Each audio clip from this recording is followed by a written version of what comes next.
Okay, hello. As you saw the name of this video or the title of this video, this will be about wrist width or wrist circumstance or how to measure wrist for a watch. So that's why I have two watches on my hand. The watch on my right hand is a SEIKO SRPK29K1 and the watch on my left hand is the Benyar 5185. So the thing I want to point of measuring your wrist and how you should do it. So if you're measuring your wrist and figuring out what watch to wear, it's very important to know if your hand is of course suitable for the watch, if you have wide enough wrist or not.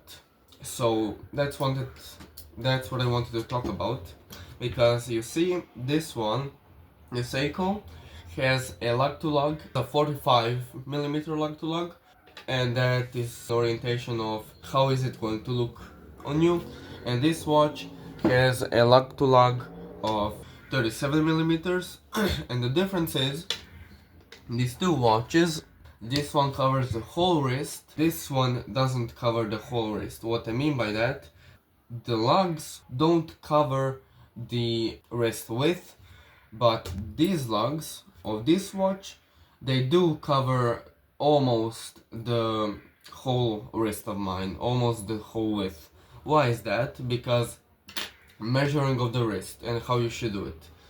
You're simply going to grab a ruler, so you're going to measure from this point, of course, to this point. So width, you're going to like get a 0 at the very end, and you're going to count how many millimeters of the width do you have on your wrist. And that plays a huge game and a huge role on how the watch will fit you, because this watch I have around 50 or 49mm wrist, and that will kind of reduce the image, because this is a 45, and of course this fits me very well. It doesn't cover up my whole wrist. But this one is 47mm, and it really covers up my whole wrist. But yeah, I think that you get the point of what I am trying to talk about. So what's important is the dimensions of the watch. The lug to lug is the most important for me, or should be the most important, I think, for all of the watch enthusiasts. And how you measure your wrist is by the width, because the width is really going to say how your watch will fit you, if it's too big, too small, or just right.